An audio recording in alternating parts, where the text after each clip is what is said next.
আইপিএলে শাহরুখ খানের Kolkata night Riders কিংবা প্রীতি জিন্তার পাঞ্জাব কিংসকে দেখে অভ্যস্ত বাংলাদেশের ভক্তরা এবার নিজ দেশের টুর্নামেন্টেও দেখা যাবে একই চিত্র।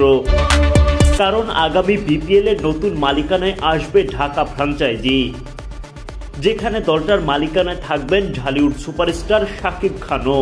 সবকিছু চূড়ান্ত, তাই তো স্টেডিয়ামের গ্যালারিতে ফ্র্যাঞ্চাইজি মালিকের ভূমিকায় শাকিব খানকে দেখার অপেক্ষায় তার কোটি কোটি ভক্তরা। এমনিতে বিপিএলে প্রায় প্রতি বছরই দেখা মেলে নানা পরিবর্তন। ফ্র্যাঞ্চাইজিগুলোর মালিকানায় পরিবর্তন আসা তো নিয়মিত ঘটনা।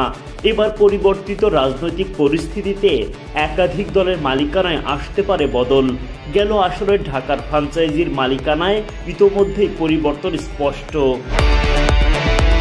গত আসরে ঢাকার মালিকানায় ছিল নিউট্রেক্স গ্রুপ, সেজন্য নতুন মালিক হিসেবে ওয়ালটনের কসমেটিক্স ব্র্যান্ড রিমার্ক হার্ল্যান্ডকে সুযোগ দেয় BCB.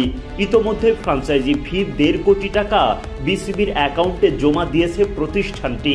Remark Herlan ওয়ালটনের cosmetics brand হলেও জানা গেছে সেখানে ঢালিউড সুপারস্টার শাকিব খানের উল্লেখযোগ্য মালিকানা রয়েছে। তাই তো এর মাধ্যমে শাকিবও বিপিএল এর ঢাকা ফ্র্যাঞ্চাইজির মালিকদের একজন বনে গেলেন। তারা চাইলে নতুন নামে কিংবা দুর্দান্ত ঢাকা নামেই টুর্নামেন্টে অংশ নিতে পারবেন। শুধু ঢাকা নয়, আরও কিছু দল নিয়ে হচ্ছে জল ঘোলা। টুর্নামেন্টের সফলতম দল কুমিল্লা ভিক্টোরিয়ান্সের মালিক নাফিসা কামালের খোঁজ নেই।